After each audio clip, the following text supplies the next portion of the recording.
Hello everyone and welcome to the KneeDown podcast. My name is Matt Grant and I've got a very special guest with us here today. We have Declan Van Rosmalen. I hope I pronounced that right, mate. IOM Motorsports rider from JuniorGP stock class.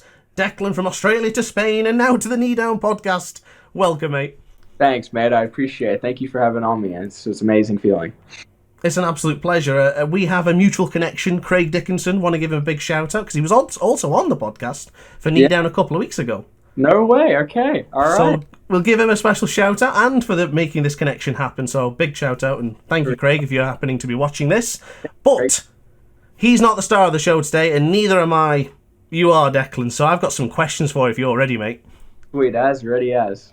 Let's do it, mate. Let's do it. So then, little bit of an introduction then from yourself. Number 22, IOM Motorsports Junior Stock Rider. Thank you for joining us. But I've got to ask. We start from the beginning. Was there a specific race, rider, or moment that got you in the sport today that makes you continue to follow that dream diligently every day? You know, definitely the battles between Mark and Rossi.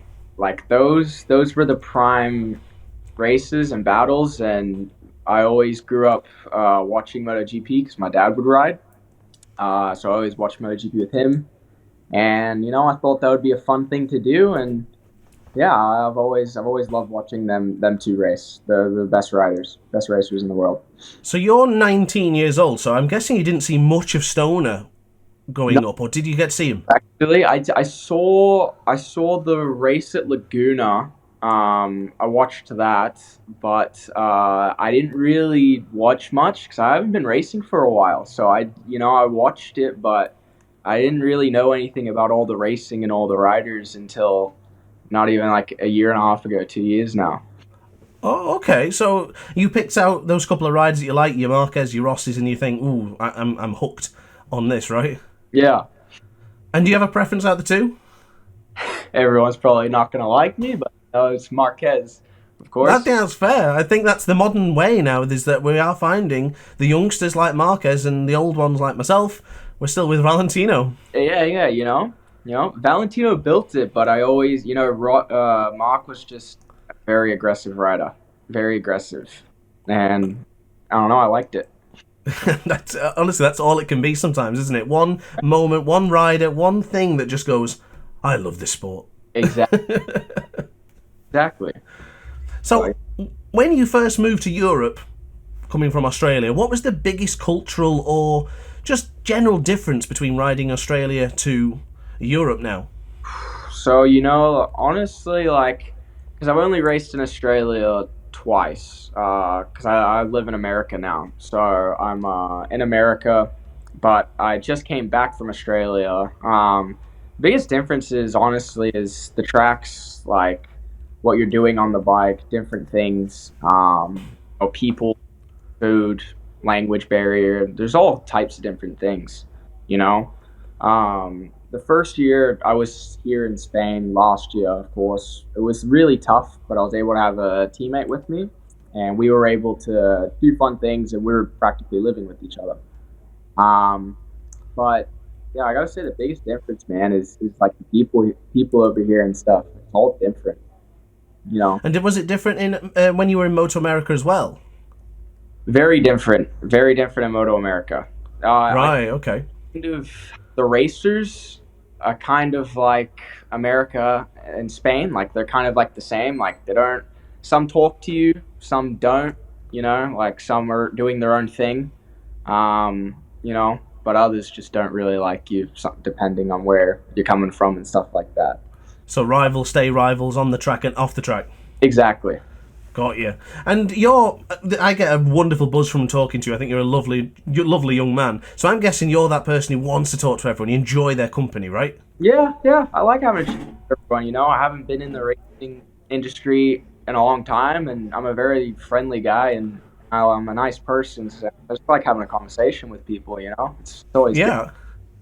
So, I try and talk to some people in the paddock. I have some friends in the Spanish paddock, which is nice. So I just try and talk to whoever I can, and whoever I'm battling with would be nice, Learn a bit of secrets and not give too many secrets away. That's exactly right. So if you had to describe your journey from a brief stint in Australia to Moto America and to now, has there been a sense of change from yourself? So when you were in Moto America, was there a certain pressure? And then was there a certain pressure now that you're here today? Yes. So in Moto America was my first pro racing year, so there was definitely definitely stressful because I was always trying to qualify, and I was always worried where I'd be in the pack in the race. And this whole journey has honestly, it's been like that. Like I've been riding so much, and the amount of time I've been on a bike for 3 years and racing, I have I have accelerated a lot. And so, like, yeah, Moto America was stressful at the start, but then once I got to go out to Europe and see IUM, because Mike actually saw us trying to do Moto 2, and it was bad. It was a bad thing, and he saw it. But even now, like, up to this competition, it's very serious, and it's very, like, I want this. Like, this year, I'm very ready. So I have to say, like, here is way more stressful than a Moto America for sure. Wow. And is that because you put the pressure on, or is that pressure from the position you're in, do you think? It's a little bit of both. I do put a lot of pressure on myself sometimes when I just need to relax and just do what I need to do.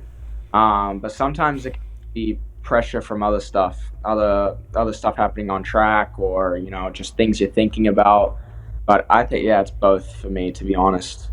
I think it's it might be one of those things that you might even forget about it when you get older, or maybe as you get more experience, you might not be so critical, because I think Yeah, everyone, anything, when they're so passionate, want to do well, you're your own biggest critic.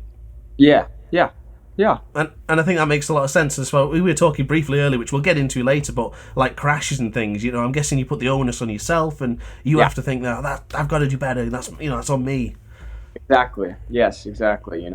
Like every crash has its own difference, but as long as you learn the mistake you have like done to do that crash or something, hopefully you learn it and it doesn't happen again. But it can still happen.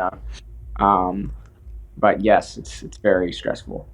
Yeah, it's the inevitables of racing, isn't it? And I think what else is inevitable is the amount of effort you put into it. So for you, I imagine you do a lot of training. You look like you're in good shape as well. I'm guessing you have a lot of strict training regimens and diets, etc. Do you have anything particular? I mean, honestly, like I really do. I do training. I do all my work. I try when I'm over in Spain. I go cycling with Mike, my crew chief, and like we do cycling in the mountains, some enduro. Like that's usually my training when I'm over here. But back at home, man, I'm usually in the gym. Like I'm in the gym lifting weights or on the cycle bike. I'll sit on a cycle bike. And the diet's okay. It's still better. I'm still expanding my palate just a little bit in food. So, but I do have a good racer's diet when I'm at the track. Like I try and eat healthy, clean, whatever's going to give me energy, carbs, whatever. Yeah. And do you So anchor for Australian food? Or because you've been in America so long, you live in America, you're thinking more? yeah, I mean the American food it's all bad nowadays. Like stuff, the food over here is way cleaner, so it is like hard to adapt between like all the foods because I go from state to state. Like I'm everywhere. So it's definitely different. Like I love the sugaries and the crap food, of course. Who But doesn't? exactly. But once season starts, you guys start trying to train your body and eat healthy and have your diet. And do you have a favourite cheat meal that, you just say, you know what, I can't be bothered today, I'm going to treat myself? Ooh, like for lunch, a nice like In-N-Out burger. Like In-N-Out. Oh, okay, I've never tried that. I've never been to America, so If you ever go, mate, that's the first place you have to go. straight away, Straight away. That's where straight I off the plane. off the plane, get home. That's my first place to go, depending on what time it is. And what's your order? What's my? I get 2 cheeseburgers with onions and then fries. That's relatively respectable. Have you got a favourite drink as well, or just not bothered? Honestly, water. Water. Oh, really? Just I straight stop. water? Yeah, I stopped drinking soda about 3 months ago, and I actually, believe it or not, when I was in Australia a couple of weeks ago, I tried, like, I bought myself a Coke, and I took one sip, and I just was not a fan, so I just threw it out. So now I just Wow. strictly drink water. Now, this is a random question, but the opportunity is here, so I'm asking it. You know the Monster Energy, the Aussie lemonade? Oh, yes, yes. Does Aussie lemonade actually taste like that?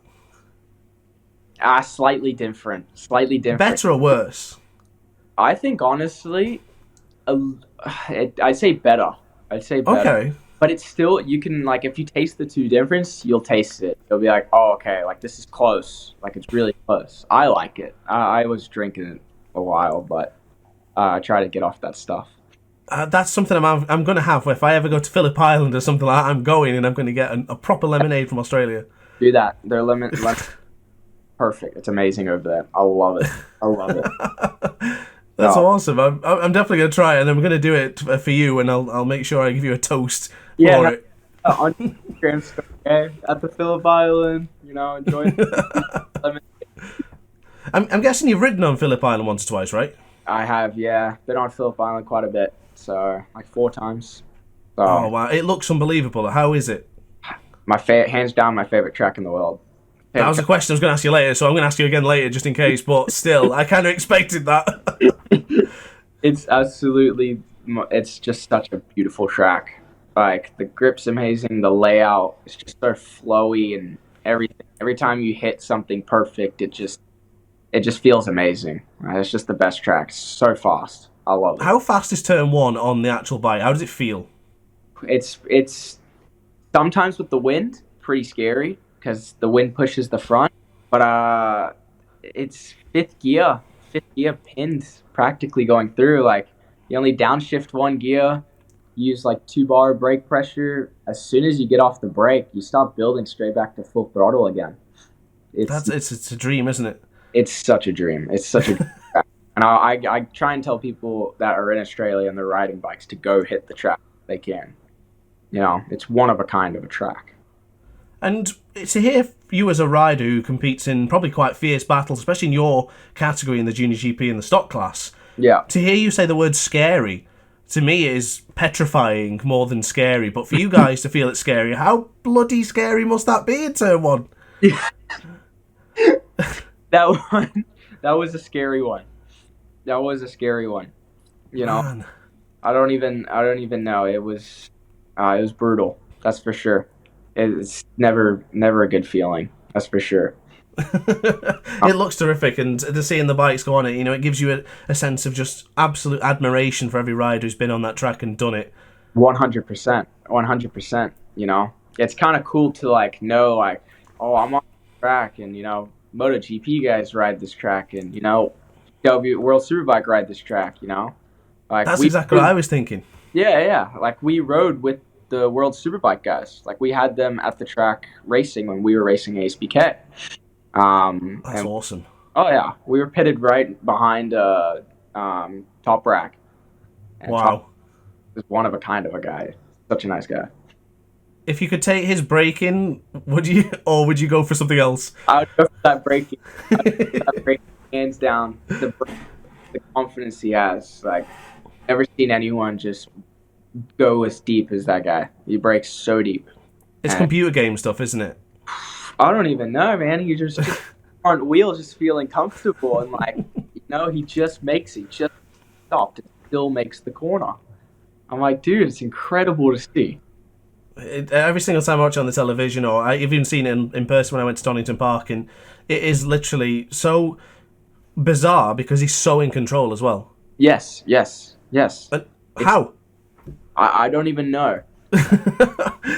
And like even because his backstory, Top Rack actually, he never raced as a kid. He used to be a stunt rider. That's why Oh. he's in nose wheelies and all that stuff. He used to be a stunt rider. Yeah, because that makes a lot of sense because of his antics with, like balancing on the chairs, doing the wheelies, the stoppies. Yeah. Even with anything like push bikes, he's still doing the same things. Exactly. Yeah. Crazy. It's crazy. And And what was your beginning getting into bikes? How did you start it? Did you know that bikes were going to be your thing and I'm going to race, or was it something else? It was something else, to be honest. Like growing up as a kid, I was always playing sports, basketball, of course. My dad used to go ride Tasmania with his buddies, and I'd do the whole island practically. And he'd do track days, and I rode dirt bikes and started riding dirt bikes, and that was going to be my passion, was to race dirt bikes. Oh. Yeah, but then my dad told me, he's like, hey, do you want to hop on a motorcycle and see which one you like first? Maybe you want to race one or the other. I was like, yeah, no worries. And I hopped on a bike, going 180 miles an hour, and it was my favorite thing in the world. Just down, felt like freedom. It So changes a man, that, doesn't it, it? it changes so fast. It changes so And yeah, like that's just how after that I was like, yep, I want to do this. Like this is fun, and yeah, it just started happening. Would you say your dad's been the biggest influence then in your racing career? 100%, 100%. He never likes to force stuff on me and like pressure me into anything. But he came to me asking if I wanted to race, and I'm very happy for that day, because if I said no and didn't like go to the track, I could be anywhere at this point. So my dad's the huge part in this role for sure. That's awesome. And if you started with motocross, I mean, you might have ventured into that, but do you still do motocross nowadays? Even it's a bit scary because obviously Martine's had that big accident, which we've heard before, etc. Yes. Honestly, I stopped riding motocross after a big crash. Oh, okay. Yeah, I had a guy land on top of me. Like as soon as we just scrubbed at the same time, and I scrubbed a little too much and just went straight over the top. So, and like yeah, dirt bikes. Honestly, like every rider that I'm friends with or something that rides moto before season, like 2 weeks before season, crash and hurt themselves, and they're out for the first couple of races. So Damn. yeah, I just think dirt bikes are they're good training tools, but honestly, like before season or anything, it's just they hurt. They hurt. So And I imagine it's really difficult with you because you're in America and they are supercross mad. I love the supercross out there as well. I want to tell him, can I get another motocross bike? And he just will not. He won't let me get the motocross bike. Oh, It's probably for the best, but supercross looks so cool. it looks so cool, and it looks so much fun, but it's just brutal on the stuff. And when you practiced MX in the past, was it just MX style tracks, or did you try the indoor supercross styles? Just the MX stuff. Like, we were looking at a couple of indoor, but it was mainly MX. Let's just keep learning, get fast. So yeah, mainly stuck outdoors. And speaking of the training side of it, are you still using other bikes then? So maybe mini Yeah. bikes and things, or is it just mostly focusing on what you've got? So yeah, like I train on the Supermoto whenever I'm home. Whenever I can go on a flat track bike, I will. I go on a flat track. But mainly Supermoto. Like that does it gets me on the bike, it gets me out, just keeps me, up to date with what I got to do. So, but yeah, mainly the Supermoto. That's it. And what does that help with the most for your racing? Honestly, I can't even say the 450, the Supermoto. If you're on a little bike, because I have a 120, I have a 150 as well. I'll take both of them, or a 250 as well for cornering. Like it helps a lot with cornering and braking and stuff. Okay. So that's where I find the little bikes help. But the 450s, honestly, like it doesn't really help with anything. It's just something for fun, another riding tool. Something that gets you out. You know. But why not have fun? Getting that thing super sideways, right? That's the fun part. I totally agree. And I think with anything where when you're doing something you're passionate about, even if it's not obvious, you are still refining skills because it's still racing at the end of the day, still pushing on the limits. Exactly. And that's what you do on the supermotos. Like, sometimes depending on who's at the track, like I would get 4 hours to the track myself. And I would just, Wow.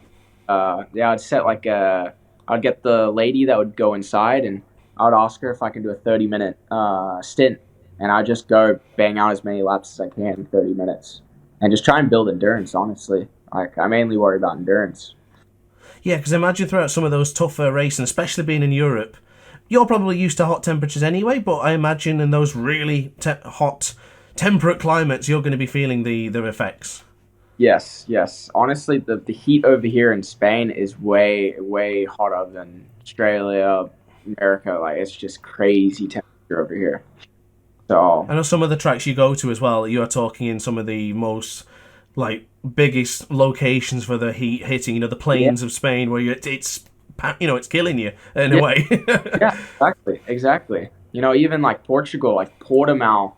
Holy, that was hot. Like 45 or something, and we had to go do like an 18 and 60 lap race. Pardon me. Wow. And yeah, it's just so hot. Just But burned to death.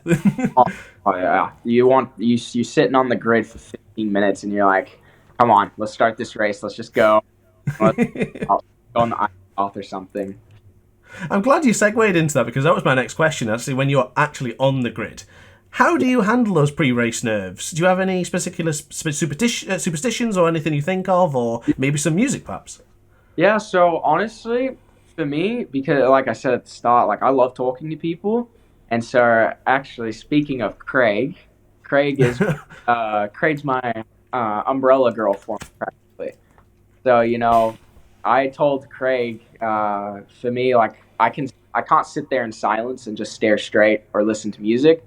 I need to be laughing, and I need people to be like laughing with me or making jokes.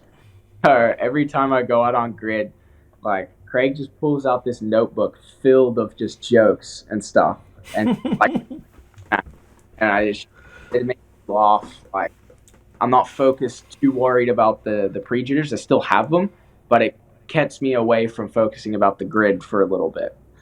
You know, Right. you Have you know, got any examples of jokes, or are they not appropriate for the KneeDown not really, podcast? not really appropriate for the knee down. Craig's always got so many ones up his sleeve and stuff. They're not very the greatest ones. But, I'll try and remember one for later because he told me one. It was a dad joke. It was hilarious. I can't remember it. It was some track he said at Estoril. Um, but yeah, a lot of people tell me like, how can you like do that, and not like be thinking of the race, which I understand. Should be thinking of the race, doing all this. But when you're sitting on the grid for so long and you're just sitting there in silence and everyone's silence, like it just doesn't work for me. It just makes me think too much of the race, gets me in my head too much. At least when I have someone joking around with me or talking or something, it keeps me away from the pre-race jitters. But then once that light goes out, pre-race jitters are gone. It's just all Yeah, it's straight focus. exactly.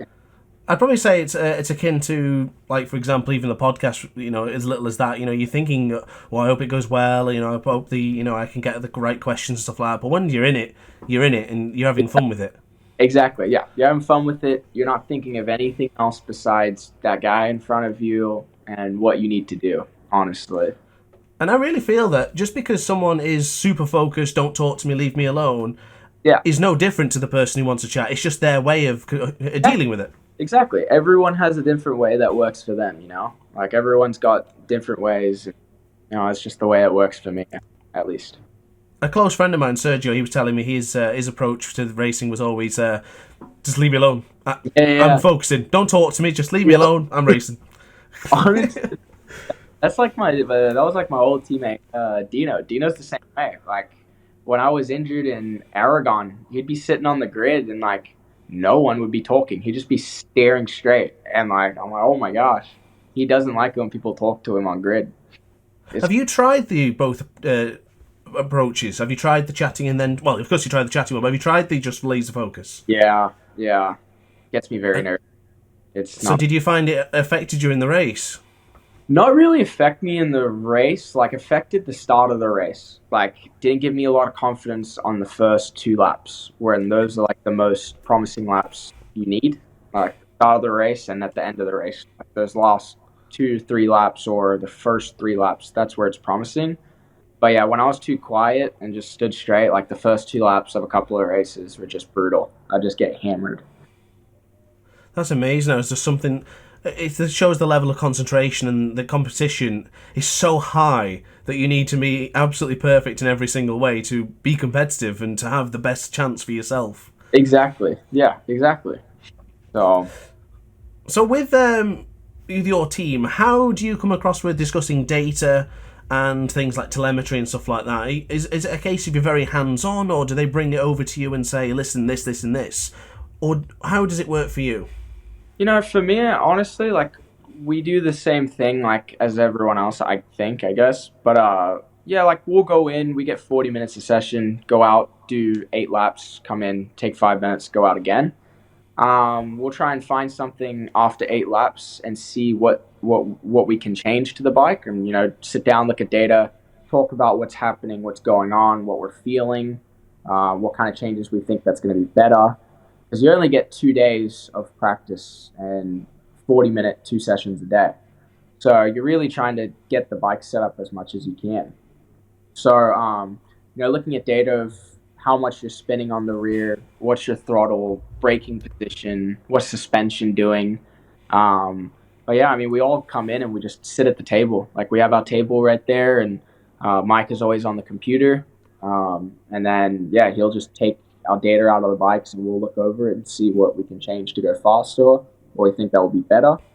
So, but yeah, that's really it for data, dude. Right there. So, how much would you say for the average person it takes to look at the data and begin to gain a good understanding of it? I imagine for someone like myself who's not really dealt with that, it's going to look quite alien. It's gonna, yes, vary.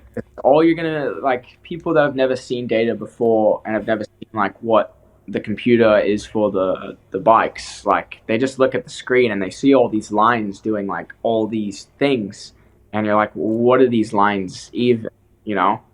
And so like even me, like it took me a while to understand data, and like I understand it now because Mike has helped me so much for it. So I understand data now. But even like the brains that you have to like think of like when you're doing this data, it's unbelievable. Like see what you're looking for, what's going on, but it's definitely hard to figure out. That's for sure. I've seen it on the computer game for MotoGP 24, and it's very bog standard, it's very basic, but Yeah. to me it doesn't make much sense. I'll be honest. Yeah. So Okay. for someone like yourself who's experiencing that and they're picking out things, I imagine it can be quite pivotal to your success. And does it always correlate that way? I mean, is there a possibility that you look at the data, go, oh well, I should be doing this, and then it's backwards? Is that possible for you guys? I honestly, not over here in Spain. It's happened a couple of times. It rarely happens, but it did happen a couple of times to me in Australia, where the data bogged out or something was wrong and it did go backwards. But in Spain, usually what kind we use, it actually we never really have a bug. Sometimes it'll only like the whole screen will just go frozen and then crash and just give you something different. But Mike's Oh, been doing it for so long on this data stuff, he knows when there's a problem and he knows when right, yeah. so it doesn't happen for me over in Spain. So And do you practice with your teammate on the track as well? Do you work together, or is it a case? Cause obviously, Dino's moved on now, hasn't he? So you've got a Tibor now as your brand new teammate. yes. Are you going to work together and to let it correlate in both your performances, or is it a case of you just got to feel each other out and work it out? Honestly, like I want to do I'm hoping to do the teammate thing, like what me and Dino did last year. Following each other, helping each other. Because the goal is to get 2 IUM bikes on the podium. That would be sick. Nothing beats having 2 of the team bikes on podium. So it's definitely something I would like to do the teaming thing. I'll have to see when we go to Jerez next week for ESPK and see what the deal is. I've talked to Tibor a couple of times. He's a really nice kid and cool. So I think he'll probably want to do that. I don't know. But I'll have to just, scope it out and find out. But if we can do the same thing as me and Dino did last year, I'm happy. But if we all want to do our separate thing, we'll do our separate thing. Yeah, of course. It's just that you take it as you go, don't you? And you analyse the situation as that we're in them. But as someone who admires that team aspect, I think I would be very much the same. I think it's more important to have both of you pushing each other to get to that next level rather than butting heads. Exactly, you know, and like this team like is a family team, you know, like we're all here for each other, we all love each other, you know, like, we're all friends, so we don't want to have any problems, so we try and like be friends. That's what we want. So we want everything to work out. We don't want any of us going knuckle, you know, with our heads, you know, and like I sometimes totally agree. riders, but you know, Yeah, because riders, I think, in any form of business, it's there's a lot of personalities to clash, and exactly, everyone is so determined. I mean, I was reading something from Scott Redding a few days ago, and his idea was he didn't want to be friends with people. They're his rivals, and then there's some people who's like, hey, let's all be successful together. exactly. Yeah, I agree. You know, like of course, like I won't lie, like it's completely honesty. Like for me at least, like having some teammates, like I feel like for riders, yes, there's some jealousy. Like it's like, okay, even though he's my teammate, cool working together, but I still don't want my teammate to lose against me. I don't want to lose against my teammate. Of course. You know, I've had that a couple of times, but I've moved on with that. It's like, okay, whatever. Like that just means I need to be better. I got to do something different. You know, but why don't we both just, instead of getting mad at each other who's beating who, let's just work together and try and beat everyone, you know? Yeah, combine that motivation. Exactly. So, you know, and I think it really helps. I think working together with your teammate is actually the perfect thing. So when you're working in with a teammate or even by yourself, do you have a specific tyre compound or tyre in general you prefer to use? Is something that works well for you, and maybe the teammate's like, nah, I don't like that tyre, or... So I like to. That's where I put all my trusts with Uncle Mike, because Mike does. We always talk about tires, and Mike gives us the opportunity to pick which tire we want to go with if we want to go something different. But depending on heat, track temperature, grip on the track, grip level. But honestly, like I think SC zeros I love when they're brand new. Um, but we usually just whatever tire, both the teammates are on the same tires usually. And that's the harder version of the tyre, is that right? Yes, Okay, so you like that sense of the extra tougher compound. Does it transition that well when you're on the bike? Does it feel significantly different, or is it a case of just on the brakes? definitely. Honest, no, nothing on the brakes really. It's more of the throttle, like on throttle, like on a new tire, you can just hammer it the throttle to full, and nothing's gonna happen. It's just got so much grip. It will grip up and just spin and go. But as the tire starts to hit 14 laps, 15 laps, that's when you have to really cut it back a little bit and figure out how to use the tire and ride the tire. Because once it starts spinning, it spins a lot, and it's very, for me right now, it's a little bit hard to control on the right side. But Right, I see. yeah, And I was speaking to Eddie last time we had him on, and obviously everybody knows that the likes of Marc Marquez has a preference on tyres. yes, On side of the tyres, let's say. So, do you have a preference on which side of the bike that you prefer? Do you prefer turning left or turning right? definitely turning the left side. Okay. So the left side, like, I've always had a strong suit, but I've had a lot of crashes on the right side. So the right side kind of threw me off for a little bit. So I guess that makes perfect sense, and a couple of crashes on the right side, and that basically just clarifies that it's not the side for you. Exactly. It just tells me that I'm like, yeah, no, I'm going to. I gotta practice this left side or the right side more. And how would you practice the right side? Is it as simple as just we got to get on those right hand sides and usually push that little bit further and find the limit, or is there a specific way of doing it? Definitely like figuring out mainly like why are you afraid on the right side, and like what happened to make you like get to that point. So, and you just kind of got to go through the process after it's like going through the process after a crash. Like you just got to figure out what you did wrong, and it's like, okay, you can practice by like just slowly building stuff. Like for me, it's spinning on the right and trying to trust the electronics. So like just trying a little bit, like each like 10% throttle opening, you just keep chipping away until it starts to like get comfortable for you, I guess. Right, I see. So it's more about the mental side, you think, than actual ability? Yes, yeah, definitely, 100%. Because usually it's like, your brain tells you, like, it tells you yes, like the brain says yes, but throttle hand says no. You know, Yeah.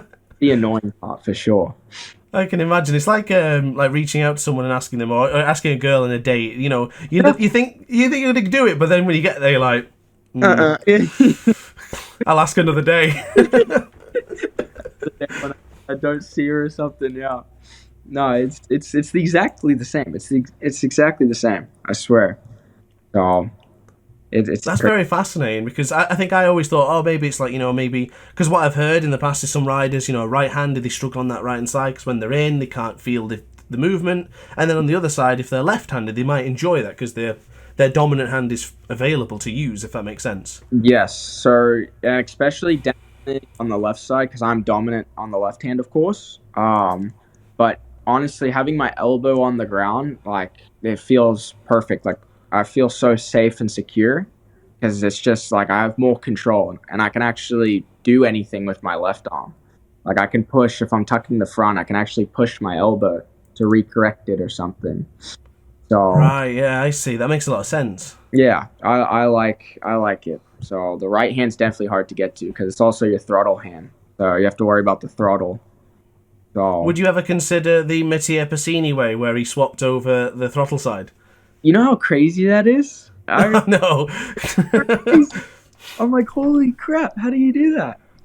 How do And he you? got on the podium numerous times with that setup as well. Yeah, yeah. And then I think there was, I don't know if it was him, but it was someone else that had brake on the other side as well. I think it was him that had the brake on the opposite side as well.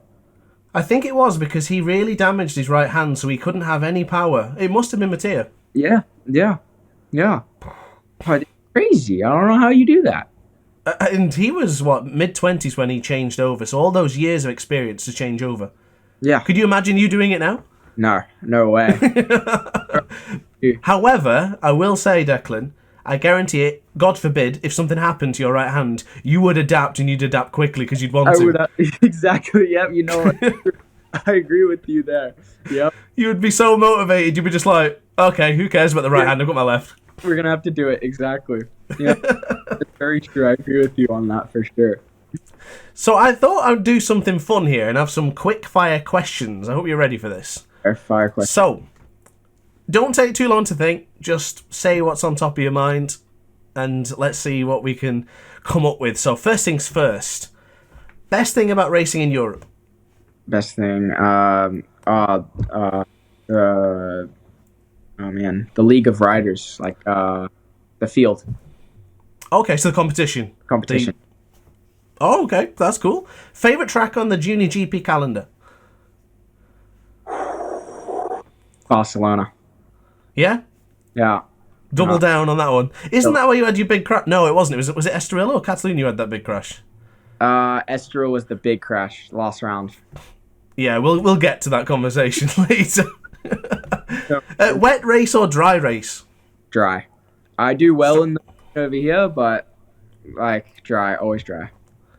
One thing you miss most about being away from home, albeit America or Australia? Family. If you weren't a racer, what do you reckon you'd be doing? You mentioned earlier some basketball and there's other sports. Do you reckon you'd be doing something like that? Other sports, probably like MMA or jiu-jitsu, boxing, something like that. Oh, okay. Are you into that? Do you actually practice that as well, do you? Or? Yeah, I used to do jiu-jitsu as a kid. 15 years old, and then I like boxing and stuff, so I like all the MMA stuff. So Nice. I guess it makes sense. You like the contact racing, so there you go. yeah, exactly. Do you have a go-to pre-hype song? Ooh, I do actually. What is the name of it? Oh man, it's a house song. I listen to house music before going out for a race. It's bad. Let me know what it is afterwards, and I'll put it on the clip. Yeah, no worries. And that way people know what it is, because I'm actually genuinely curious. It's probably not my kind of music, but still, I'm curious. Yeah, actually, yeah, I got it. Atmosphere by Fisher. There you go. I have no idea. It's really But good. I'm going to look it up Yeah, just for look you. it up and see if you like it or not. I will take a look. Most embarrassing moment on a bike. Most embarrassing moment on a bike. Definitely like getting angry at a rider, turning around and like giving him a hand gesture and running off track at the same time. Oh.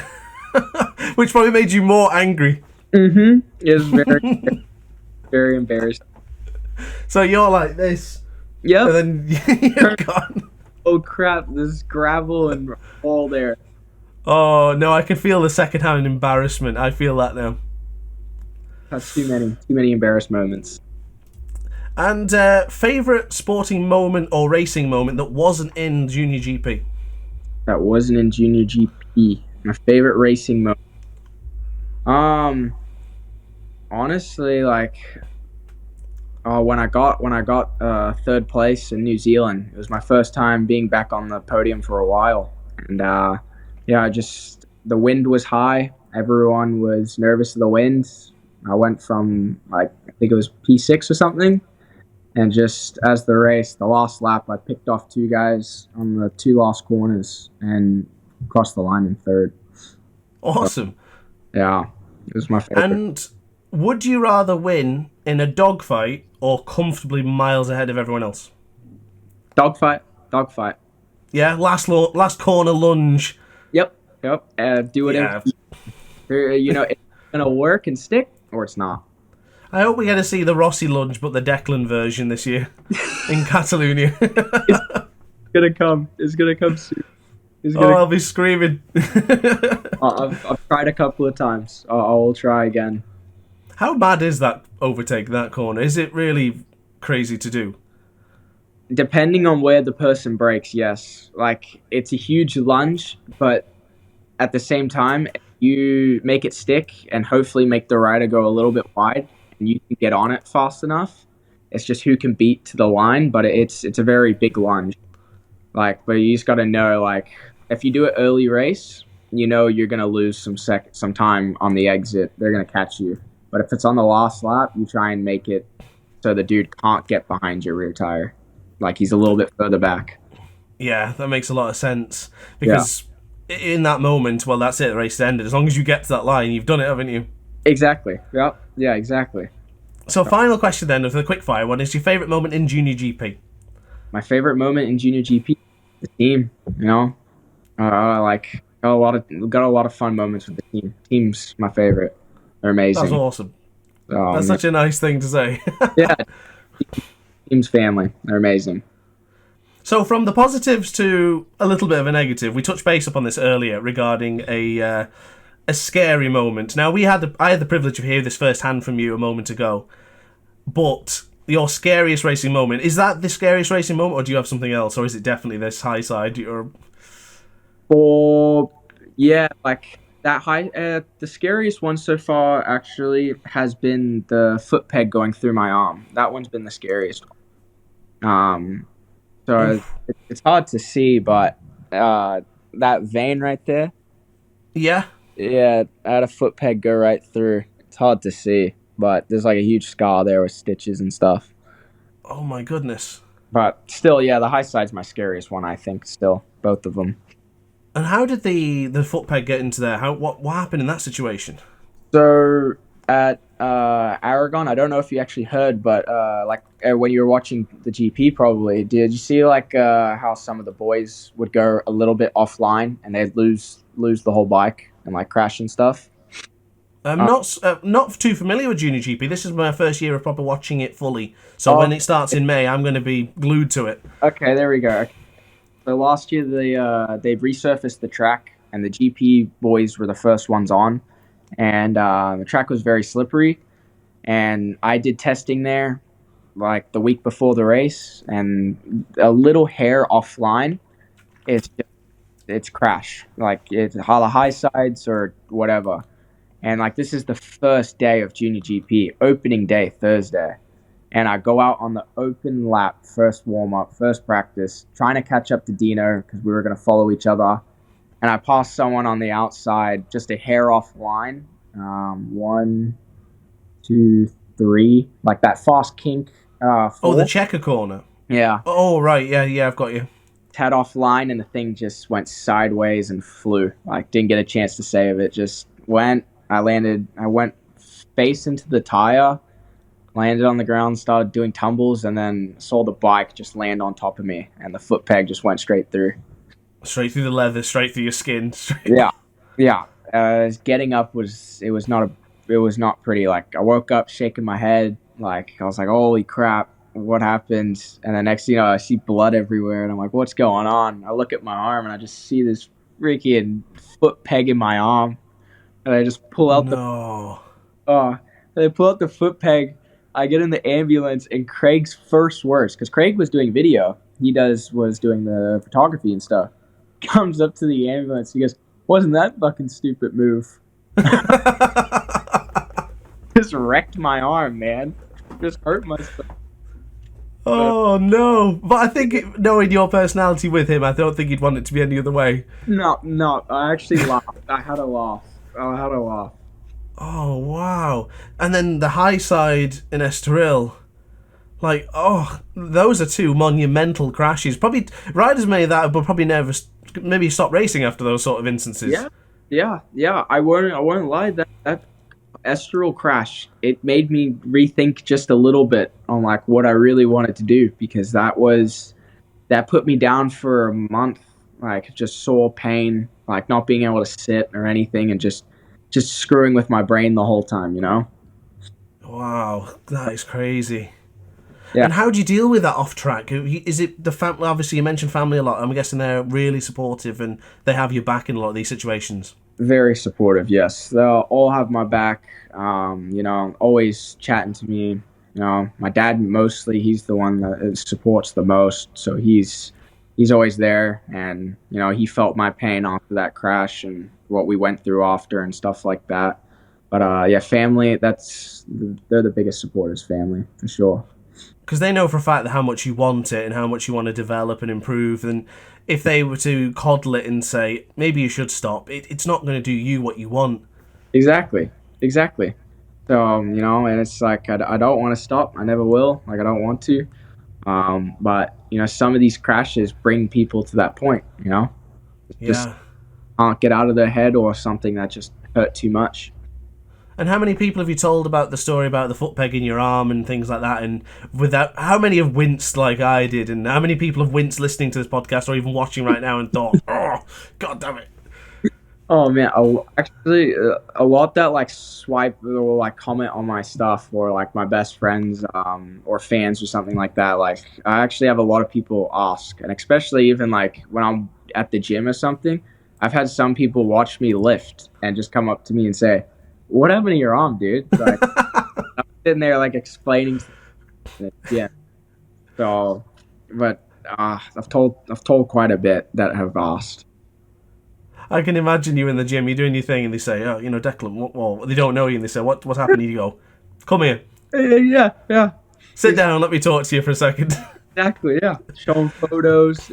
Yeah. It's just the most awkwardest thing too. It's like you're mid workout and some random person comes up at the gym and just what happened? I mean, I credit to them for being curious enough to ask. I agree, right? Take balls to do that. But there's probably a part of you that thinks, you know what? I'm kind of glad I can tell that story, because that's an incredible moment. Yeah, exactly. Yeah. It's a and it shows your resilience.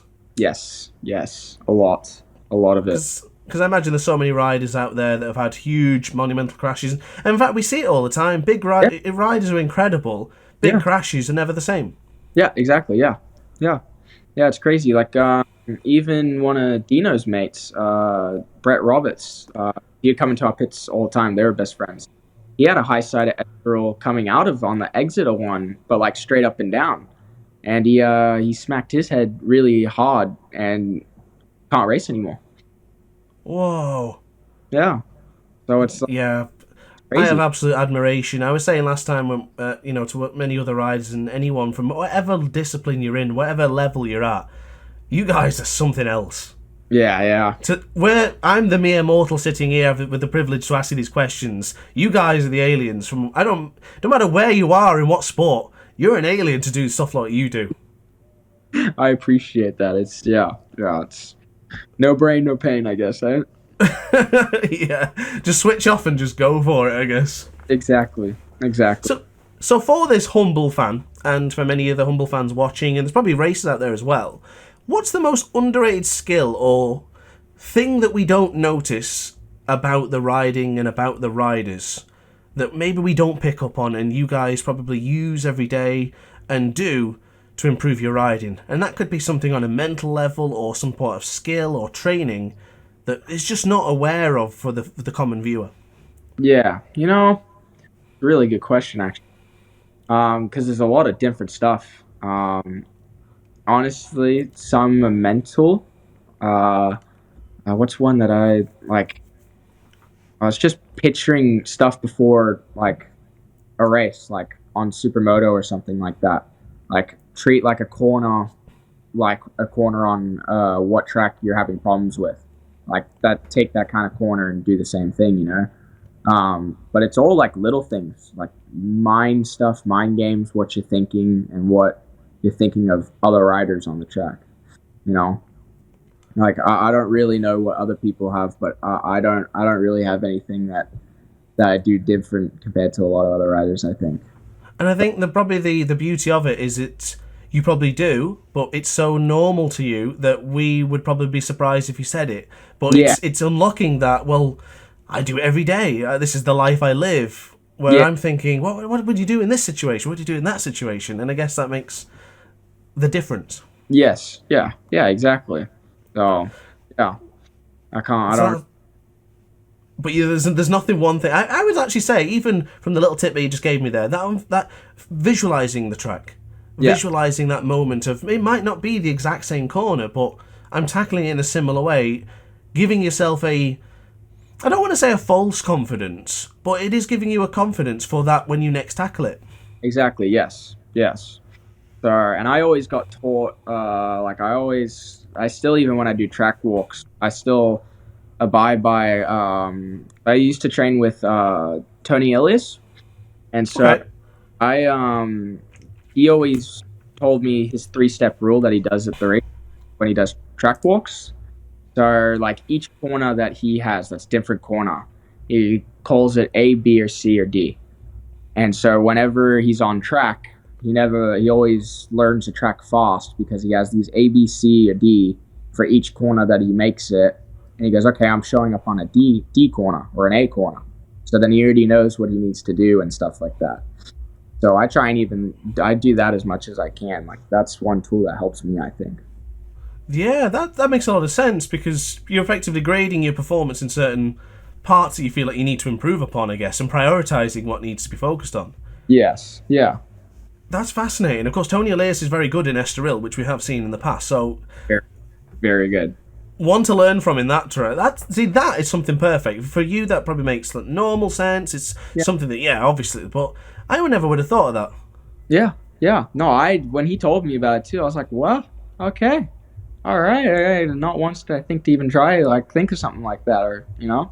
Yeah, that's really fascinating because I'm guessing you now do that and you go, with you also being critical on yourself because you're your own biggest motivation, you might think, oh, I was crap in that corner, really pathetic in that corner, when you're actually probably pretty good. But Yeah, the yeah, motivation and that determination says, I want to go even more. exactly. Yes. Yeah. Yeah. I've definitely had that many times. What's the most recent example could you give? Most recent one was Phillip Island. Phillip Island for ASBK. Uh, turn 3, or no, turn 3.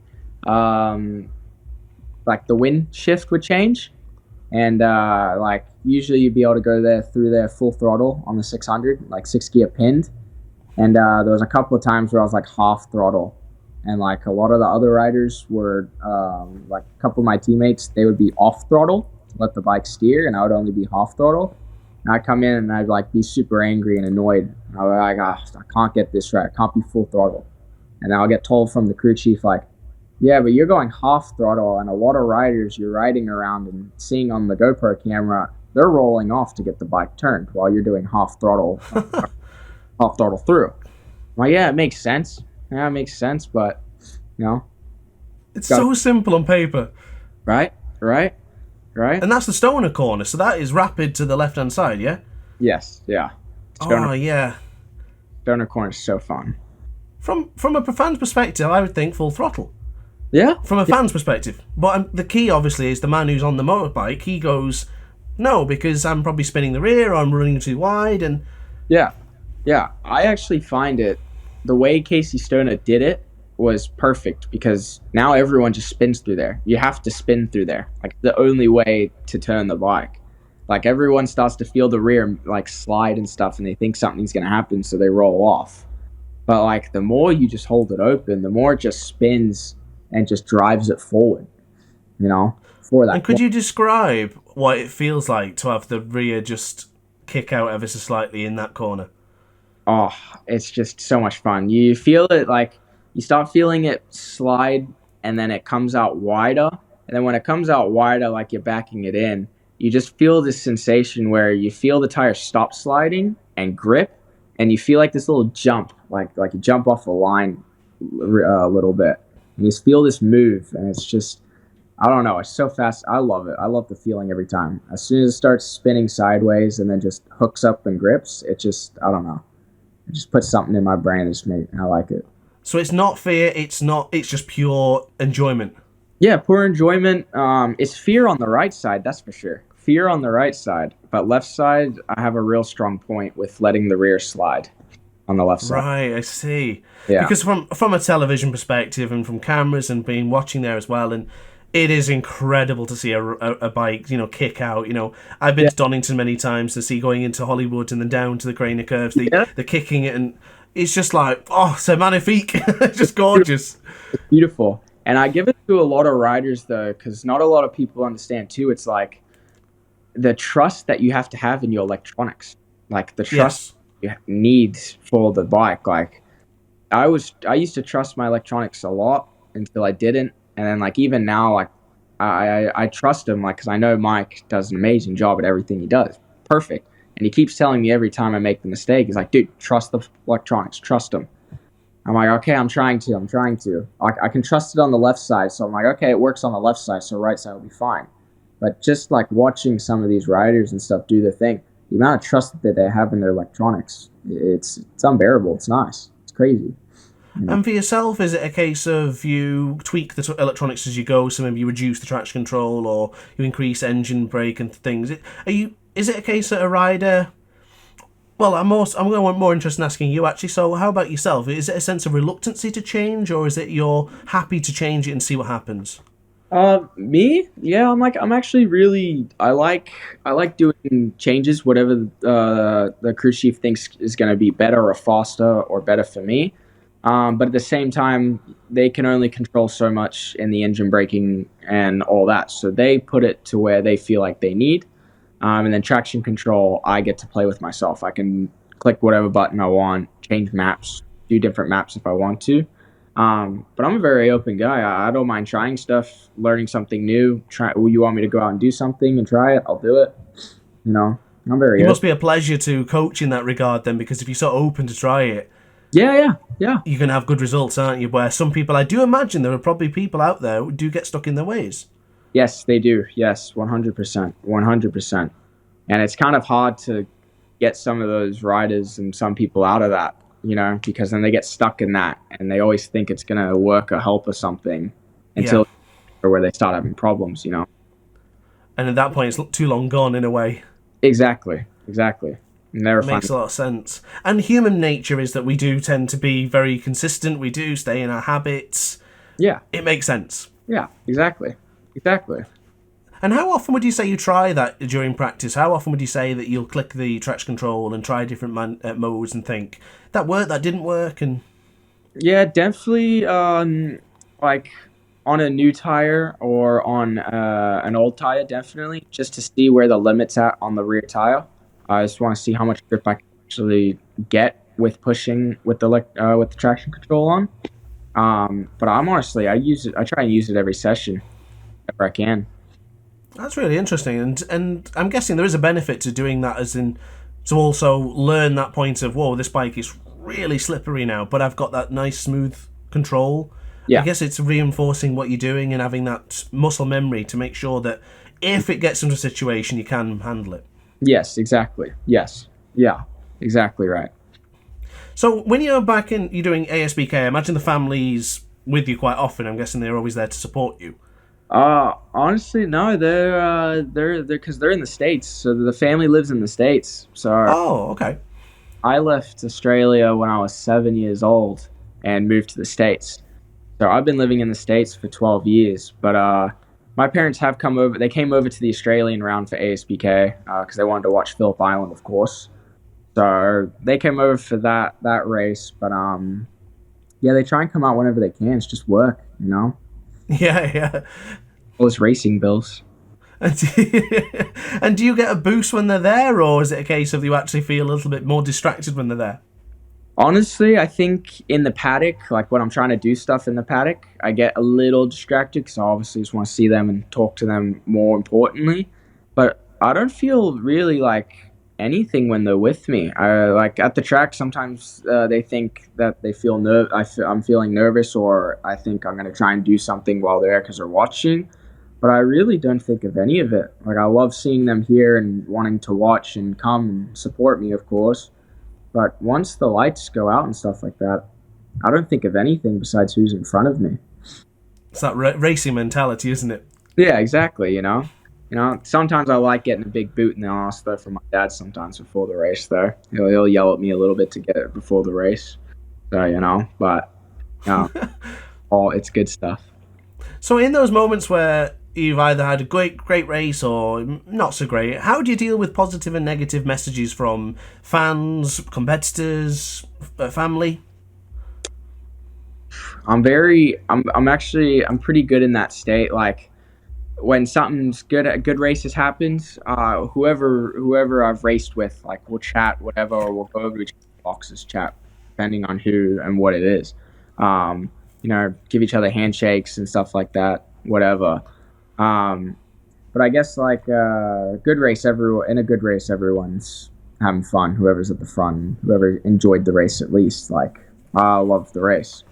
But bad races, like it's hard for me sometimes. Like I can still do everything that I just did, but depending on how bad the race is, sometimes I just gotta kind of walk away for like 10 minutes, 5 minutes, and just calm down, and relax myself.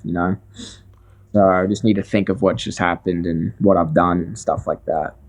And how long would you say the mental recovery is when you've had a bad weekend? Are you talking a few days just alone, just thinking about things and just getting back to normal? Honestly, I try and let it go. I try and have that problem for Sunday, and Monday I usually have it just for Monday. Like Mondays, like I'll let it sulk for a little bit, but by then like I keep trying to think to myself like, okay, it is what it is. It's happened now. It's done. You can't do anything about it. Sulking isn't like getting mad about it, frustrated thinking about it. It helps and doesn't help in some terms, but I don't think it really helps. So I try and get over it as soon as I can. I just know what I need to do to be better than what I did wrong. So no crying over spilt milk then. Yeah, exactly. Yep. So, but on the flip side then, good weekend. Yes. How do you carry that momentum? Again, is it a case of even keeled, let's reset for Sunday, or is it still, oh, we're going to live this like forever because it was a great weekend? Yeah, and that's something I don't mind doing. Like I don't want to get stuck. I would never want to get stuck in that. Usually I try and end it on Sunday if I can. Like it's been a great race, whatever. Like I've done really good. Let's talk about it for the night. Let's have fun for that night, whatever. But the next day let's get at it the next one. Like we still job's not done. We still gotta keep going. Like once it's over, then we can celebrate even more. Job's not done yet. I love that mentality. It's a way of just staying even keeled, not too high, not too low, just focused. Exactly, because like I've seen a lot of like of my friends that race and stuff. Like some of them will get off a win and they'll like party for the night, be celebrating, won't train, won't want to do anything or whatever. They'll show up to the next race and get 10th or something like that, or 9th. And then they get mad at themselves even more because they're like, wow, how did I just go from this and I just did this? You know what I mean? Yeah, you're doing yourself a disservice, aren't you? Because you've taken away valuable training time to keep that going. Exactly, So there's a time where to live and have fun, enjoy what you've done, but when you got to realize sometimes that the job's not done, or there's something else to be done. And as a rider who's experienced this multiple times, I guess because every single race is either positive or negative, or maybe in between, what would be a lesson for younger riders in that situation, or to anyone who's actually starting off? Would you say it's something you can teach, or is it something you have to go through? It's definitely something you can teach and go through at the same time. I mean, I guess when you've done it to like a new rider or something like that, obviously like someone that's very new, I would let them have the time of their life. Go enjoy it, like have fun, do what you need to do. Like it's your first win, like ever, or whatever you've done, it's your first race, whatever. But at some point after that win, it's like, okay, now you've done that, it's time to focus. You need to focus, like the job's still not done. So it's definitely both, I would say, like going in between both. It can be teachable and go through it at the same time. But a lot of people change their mentalities after they've done the celebrating and all that, and they've had the problem when they come back. Right, yeah. But something I can teach, I think. Makes a lot of sense. And something I picked up on from looking at your Instagram profile, and even from listening to you, you are a very driven person. You come across very positive, really cool and relaxed, but the same mentality that every other rider has, that driven mindset, that goal. And speaking of those goals, I noticed on your Instagram it says Journey to Moto 2, or the Road to Moto 2. Yes. Can you elaborate on that? What's your plans and what you're thinking for the future? Yeah, so like that's GP it's a dream, only 25 riders get on the grid, so it's a big dream. But yeah, I definitely want to try and get to the Moto 2 paddock. That would be a dream for me. So, I want to do really well this year on 600. Like me and Mike got a lot of work to do this year, and we're actually very, very excited, and we're very excited to get the work started. So, yeah, I'm very excited for this season. I'm going to try and push as much as I can. I want to be very competitive. And, yeah, next year is time, to go on the bigger bike, start learning the big bike.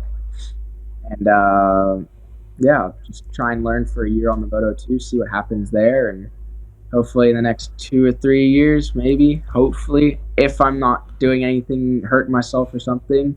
No, definitely not. No. Yeah. Right?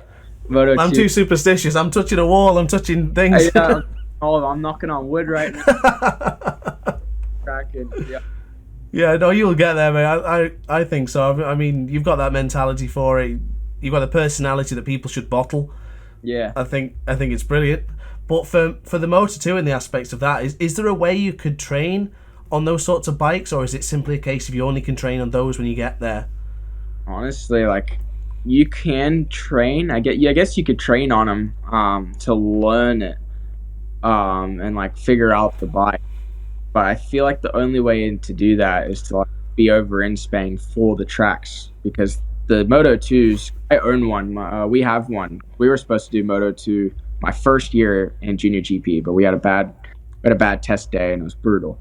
But those chassis are so stiff and so hard, like any little bump like just does not absorb it. It just makes the whole bike get out of control. Like it does a lot. So I mean, you can get on one and try and train on it and learn, but it changes everything once you hop on a Moto 2. Once you get on it, body's position's different, leaning off of it is different. It's a whole different, So I feel That's really fascinating. Yeah. So. And is it just the Bosco? I know the Bosco chassis and the Calyx chassis, but you also use Calyx parts for the 600, correct? Not really. No, only like I think some on the Calyx. Oh, okay. Yeah. I think we do. Yes. I gotta check on that one. I don't really know what goes on the bike. But the brake the Brembos. I think the Brembos we use on the R6s are from Moto2s. But yeah, we use some pots. So from the experience of using different brakes as well, from Brembos to other brands, is there a big learning curve to them, or is it a simple case of it's the same thing? Honestly, big difference, huge difference. Pads, rotors, and master cylinder itself. You know what I mean? Like you can be on the Z04s, Brembos. Like those are my favorites. I use those, but my master cylinder for JuniorGP, you have to use stock master cylinder. So we have the stock master cylinder with a 17 mil feel. So it's very spongy for me. I like the squeeze where I can feel what's going on the front end, feel it stopping. Right. But just like you touch it, and that's maximum brake. You can literally, you won't feel the brake pads get warm. It just comes to the stop. You know.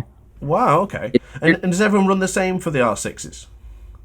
You can run like different pads and discs and stuff like that. But master cylinder has to be stock. I'm pretty sure it has to be stock. Right, okay. And how many bikes have you competed on now? You've used the R6, you ASBK used, what did you use in ASBK? R6, yeah. Stayed with the R6 as well, yeah? Yeah, R6 Moto America, R6 Australia, and R6 Spain. So Oh, it's all the way through the R6, yeah? yeah, the bike I learned on, first ever bike I hopped on was the CBR 600. So never learned a little bike. 600's always been in your blood then. Yeah, yeah. I didn't realize it till in racing, like how much the little bikes can help, I guess. So, but yeah, I've just ever been on a 600 my whole life. That's awesome. Yeah. So, looking at all the bikes in history, no matter what bike it is, or competition or discipline, what would be your ultimate bike to choose to race on? Ultimate bike to race on? Any bike. Oh, it has to go back to those two strokes, dude. Back in the day. Really? Those things would be so nice to ride. They would be great, wouldn't they? Oh, it'd be so scary because I've seen so many videos and races. Like, it's all in the throttle, and it's. Yeah. But how fun would one of those bikes be to ride? Like, I would love to be on those. Are we talking MotoGP, two strokes, any of them? Just give me one. Any Yamaha. Like, I'll take a Yamaha, Honda, anything. It's just That's amazing. beautiful bikes. Beautiful bikes. See, that's before your time, isn't it? Yeah, yeah. And you're paying homage to those ones. That's really cool. Yeah. I think they're terrifying, but they're absolutely amazing looking bikes. They're amazingly good bikes, just very terrifying, very scary. So I guess you'd be going to a 600 to a 500, but it'd be way more dangerous. Yeah, right. It'd be way more. I'd be a lot slower on that thing for sure. So if you were in that situation, or even in the situation now, what advice would you give to someone, or even your younger self then, dreaming about being the next Marquez or Rossi or Casey Stoner? What advice would you give? Oh, jeez. Like, oh man, seat time. Seat time. Get as maximum seat time in as you can. Always race. Always keep racing. You don't have to be on a bike every day of the week, but if you're on the bike you're racing, the more seat time you get, the better you get, the faster you get. I've always lived by that. It's always been seat time. Just keep honing those skills, keep getting better every day. Exactly. It's the only way to get it. And compared to where you were last season to now this season, starting off with that mindset, with that time, the whole extra year, the crashes, the positives, the negatives, is this the year, do you think you're going to be a little bit step closer towards the goals? 100%. This year, from last year, I've really flipped my act, my brain, and I've seen it now. I see how much I really want, and I think I'm so ready for this year. I'm just determined. I'm ready to go. I'm all there. I'm all ready. I just think this year is just going to be a good year for me. I hope. I hope so too, mate. And thinking about the last couple of questions I've got here is I wanted to ask actually about a couple of former World Championship riders. And you got Lorenzo Dalla Porta and Borja Gomez as well, I think, in your competition too. Does that give you any extra motivation when you see those? 100%. You know what I mean? Like, they're fantastic riders. You know, they've been in the GP, they've done the stuff. You know, and like it's definitely the goal to get there. Like, you know, but it's crazy to like actually be racing against them, because it goes to show you, like, when you're racing against a Moto 3 world champion and a Moto 2 rider, it's like, it's crazy when you're racing them, because like, oh my gosh, like I'm at the pace that these guys are at. Yeah. So it gives you that little inch forward, like, hey, like I could almost beat this Moto 3 world champion rider that did Moto 2, or I'm actually right behind him. How crazy is this, you know? I was just thinking that, because I wrote down there to ask that question at the same time, because to have that bonus of you feeling, I'm ready this year, go up against tougher competition. Some people may think, well, the tougher competition means worse off, but I'm with you. I think it's motivation that get me even closer towards them. Exactly. Bring it on. Bring out all the fire, the heat. Like, I want every bit of it. Like, that's to get there. Like, I look at the front people, and I always wanted my to be my teammate Dino. I always wanted to be behind him in the races. Like, he was my motivation to get to the front. You know, so it's everything I can get. I love it. I love the mindset. I love the motivation. You're going to go far, mate. And I can't wait to follow the journey. I'm so keen for the 4th of May now. Thanks, Matt. I really appreciate that. I'm going to be backing you up, and hopefully I'll be able to see you in the paddock at some point as well. Yes, I'm hoping so. Don't know when. Hoping you're coming out soon. Well, fingers crossed, mate. Fingers crossed. I'm definitely going to try nonetheless. But we're more or less wrapped up now. So just final bit then, Declan, if you don't mind. No worries. Any messages for the fans or anything you'd like to say to end our podcast here today? Oh, everyone stay good, of course. Keep following your dreams. Keep working at it. Work hard. Just keep working hard at what you're doing. And never. Oh, jeez, I've already messed it up. Follow your dreams always. Never say you can't do it. You can't. Keep pushing. Keep going. Exactly. Well, Declan, it's been an absolute pleasure, mate, and thank you so much for joining us here today. You are an absolute wonderful personality, and I think I could chat to you all day, but I am conscious that you're in Spain. It's getting a little bit late now for you. It is catching up, yeah. So I don't want to take too much of your time, but I would love to have you on again as well if you're interested. Amazing. I would love to do that. It would be amazing. Thanks so much. I'm really appreciative. Maybe we'll get Craig on as well, and you can tell your antics. Yeah. I think that would be a great podcast. That would be perfect. That'd be hilarious. Well then, thanks for your time, Declan. I really appreciate it. Guys, check out the JuniorGP stock category. 600s will be kicking off in Portimao, if I'm not mistaken, on the 4th of May. No, we go to Estoril. Yeah, Estoril. Estoril. My notes are wrong. But anyway, check him out. Check out the rest of the KneeDown podcast as well. Declan, big thanks for being here, mate, and I guess we'll see you all next time. Ciao for now.